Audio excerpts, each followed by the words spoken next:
할렐루야. 우리 앞뒤 옆 사람과 이렇게 인사하겠습니다. 하나님의 마음을 사로잡읍시다. 네, 하나님의 마음을 사로잡읍시다. 아멘. 오늘은 사무엘하 15장 1절에서 12절 말씀을 통해서 하나님의 마음을 사로잡는 자라는 제목으로 하나님 말씀을 전하겠습니다. 새벽에 저와 함께 이렇게 살펴보고 있는 이 사무엘하는 다윗의 왕국과 그리고 그의 삶의 사건을 다루고 있습니다. 다윗은 사울과 요나단의 죽음을 애도하며 하나님의 선택에 대한 존중을 보여주었습니다.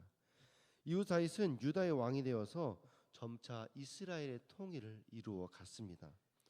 다윗의 통치 초기에는 많은 성공과 함께 다윗을 통해 하나님 나라를 이룰 것이라는 그런 약속도 받았습니다. 그러나 이후에 다윗이 승승장구할 그때 밧세바를 간음하고 그의 남편 우리아를 살해함으로 심각한 죄를 짓게 됩니다. 이 사건은 다윗의 가족과 이스라엘 왕국에 큰 영향을 미치게 되죠. 오늘 본문에서도 단순히 압살롬의 야망과 복수심으로 큰 반란이 시작되는 것처럼 보이지만 그 사이에는 여전히 남아있는 다윗의 죄의 결과가 미묘하게 작용하고 있음을 보여줍니다. 이를 통해서 죄는 반드시 그 대가를 치르게 되어 있고 그 열매는 우리 삶에 계속해서 영향을 미치게 된다는 것을 깨닫습니다. 이런 상황 속에서 오늘 본문은 누구의 마음을 사로잡는 것이 지혜로운지를 깨닫게 해줍니다. 압살롬이 누구의 마음을 어떻게 사로잡았는가를 살펴보면서 우리가 진정으로 바라보아야 할 대상을 다시 한번 살펴보는 귀한 시간 되기를 소망합니다. 우리가 1절 한번 같이 살펴보겠습니다. 1절 읽겠습니다. 시작. 그 후에 압살롬이 자기를 위하여 병거와 말들을 준비하고 호위병 50명을 그 앞에 세우니라. 아멘. 압살롬은 다윗과의 만남 뒤에 왕권을 차지하기 위한 계획에 착수합니다. 사실 압살롬은 다윗과의 관계를 완전히 회복하지는 못했어요. 그럼에도 마치 자기가 왕자의 지위를 회복한 것처럼 보이기 위해서 행세를 합니다. 장자인 암논이 죽었기 때문에 사실상 왕위 계승의 서열 다음은 압살롬 차례였어요. 그래서 압살롬은 자신이 그렇게 왕 자격이 있다는 것을 보여주기 위해서 어디를 갈 때마다 병거와 말들과 50명의 호위병을 항상 준비하여서 자기 옆에 두었습니다. 압살롬은 어차피 아버지에게 지지를 받지 못할 것을 알고 이제는 백성들의 지지를 받아서 자기가 반역을 도모하려고 그렇게 준비하는 것이죠. 우리 2절 3절 같이 읽겠습니다. 시작. 압살롬이 일찍 일어나 성문 길 곁에 서서 어떤 사람이든지 송사가 있어 왕에게 재판을 청하러 올 때에 그 사람을 불러 이르되 너는 어느 성읍 사람이냐 하니 그 사람의 대답이 종은 이스라엘 아무 지파에 속하였나이다 하면 압살롬이 그에게 이르기를 보라 내 일이 옳고 바르다마는 내 송사를 들을 사람을 왕께서 세우지 아니하셨다 하고. 아멘. 그렇게 압살롬이 반역을 준비하면서 했던 그 두 번째 일이 무엇이냐? 바로 다윗에게 재판을 하러 온 사람들을 가로채는 일이었어요. 압살롬은 아침 일찍 일어나 성문으로 가는 길가에 서 있었습니다. 그리고 소송하러 오는 사람들마다 붙잡아서 네가 어디서 왔냐라고 물었어요. 아침 일찍마다 가가지고 그 성문으로 가는 길에 서 있었다는 것은 압살롬이 매우 부지런하게 이 일을 준비했다는 것을 알 수 있습니다. 그리고 사람들마다 물어서 그들을 상담해 주었다는 것은 정말 백성들 한 사람 한 사람 꼼꼼히 챙겼다라는 것을 보여주는 거죠. 그만큼 이 반역이란 일을, 이 악한 일을 도모하기 위해서 얼마나 계획적으로 철저히 준비했다는 것을 우리는 알 수 있습니다. 우리도 때로는 이렇게 압살롬처럼 악한 일에는 열심히 할 때가 있습니다. 그 일이 잘 되게 하기 위해서 아주 계획적으로 준비합니다. 그러나 하나님의 선한 일에는 하나님께 맡긴다라는 명분으로 소홀하게 대할 때가 참 많이 있습니다. 여러분 생각해 보세요.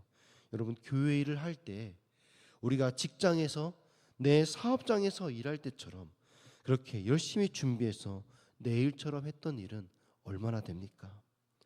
내일은 내 생계가 달려있지만 주의 일은 남는 시간에 봉사하는 것이기 때문에 남는 에너지로 적당하게 하면 되는 것일까요? 내 생계가 달려있진 않지만은 우리가 하는 그 모든 주의 일이 주님께 드리는 것이기 때문에 사실은 내 일보다도 더 소중하게 여기고 그렇게 준비하며 드려야 되는 것입니다. 그리고 사실상 내 삶 전부를 책임지고 계신 분이 누구입니까? 그 주님이시지 않습니까? 그 주님께 드리는 것을 절대로 소홀히 생각해서는 안 되는 것입니다. 그렇게 압살롬은 이 악한 일을 잘 준비하여서 다윗의 약점을 파고 들었습니다. 압살롬은 소송하러 온 사람들의 출신지를 묻고 그들의 말에 공감해 주면서 그들의 마음을 사로잡았습니다. 그러면서 다윗 왕이 그들의 말을 들어서 해결해 줄 사람을 세우지 않았다라고 거짓말을 하는 것입니다. 다윗은 초기에 이 법과 정의를 잘 집행했으며 여러 관리를 임명하여서 왕국을 잘 운영했습니다.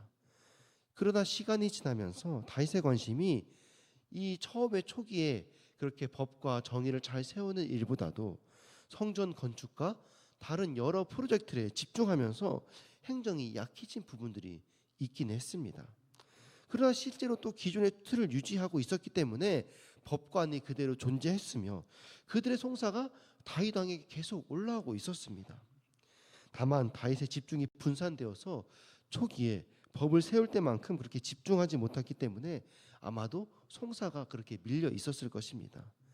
압살롬은 이 약점을 파고들어서 다윗이 송사를 제대로 받아주지 않는다라고, 그래서 그렇게 오해의 소지를 삼아서 사람을 세우지 않았다고 거짓말을 한 것입니다.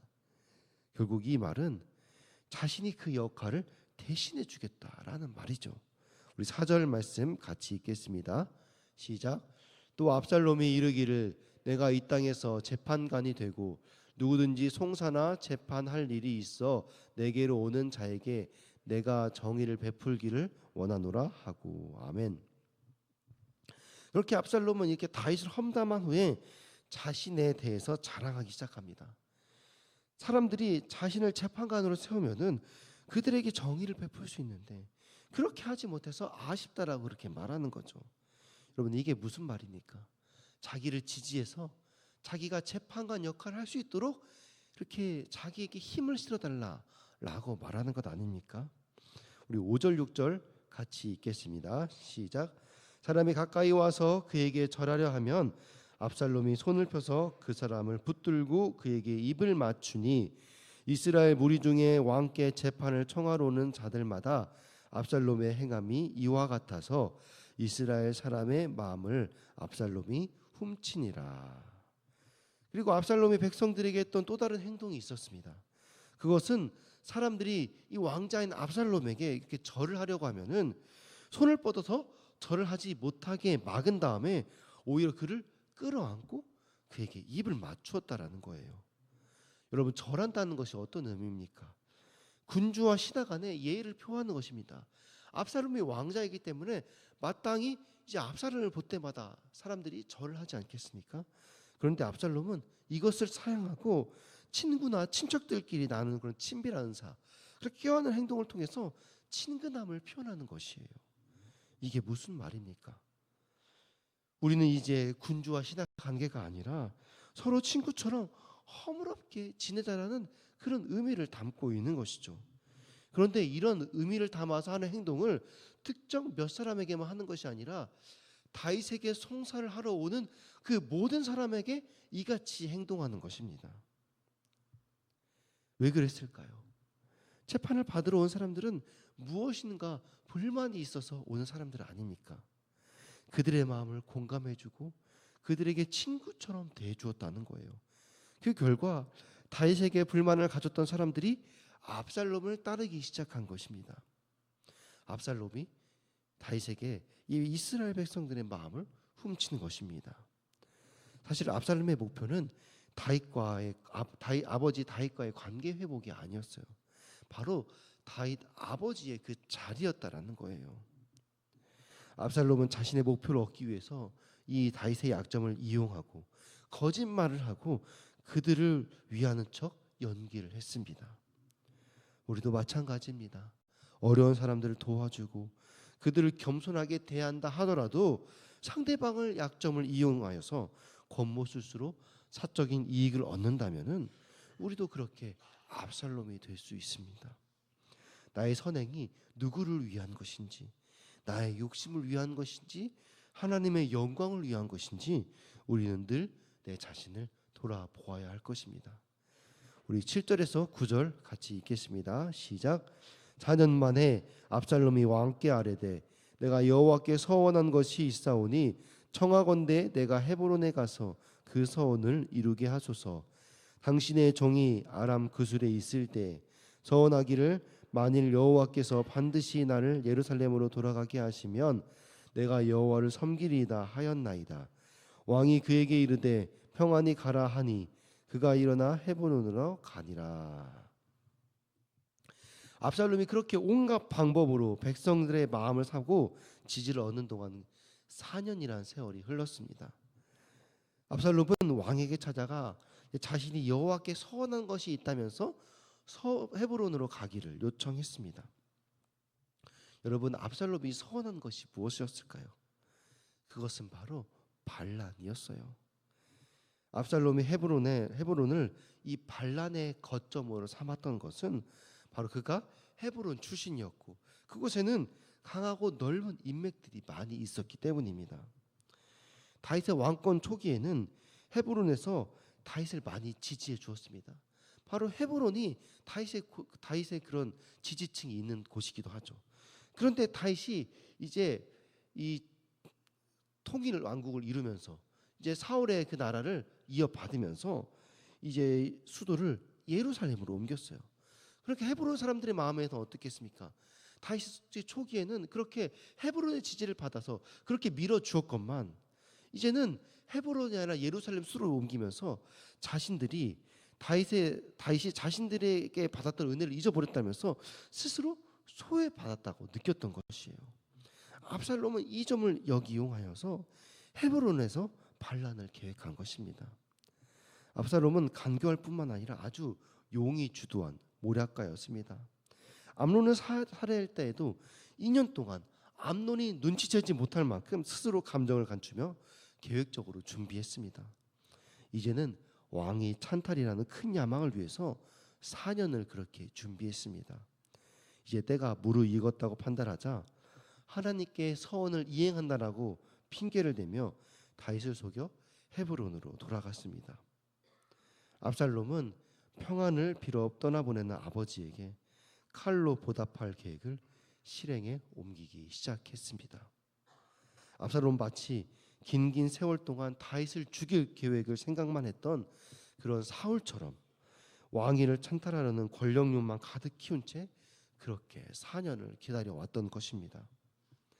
우리도 이런 압살롬처럼 혹여나 내 마음 가운데 이런 숱한 예배와 눈물 속에서 원망과 잘못된 야망만 키워가는 그런 삶을 살아가고 있는 것은 아닌지, 내가 하나님께 예배드리고 하나님 안에 은혜를 받았지만은 여전히 내 삶의 목적을 위해서, 내 삶의 야망을 이루기 위해서 내 삶의 성공만을 바라보고 그렇게 예배와 눈물 가운데 세월을 보내고 있는 것은 아닌지 우리 자신을 돌아보아야 할 것입니다.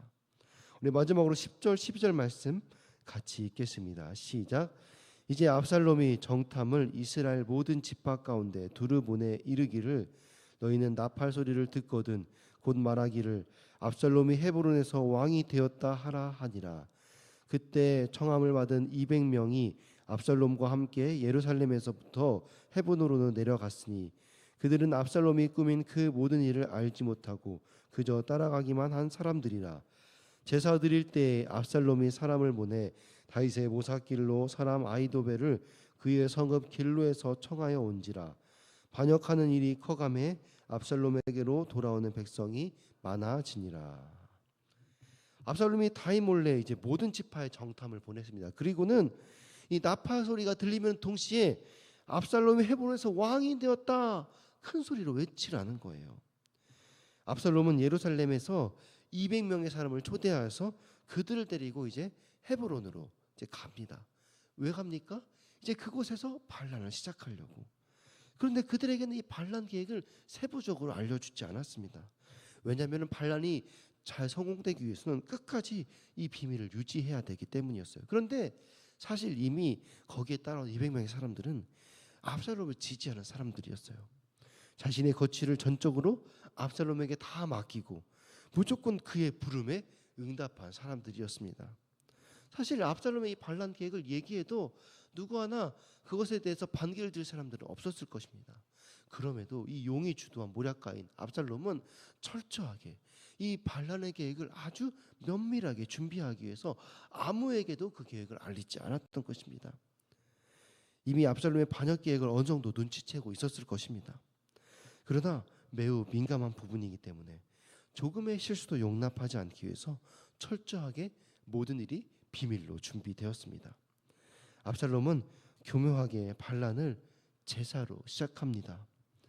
압살롬은 이 반란의 첫 순간부터 아히도벨의 참여를 원했습니다.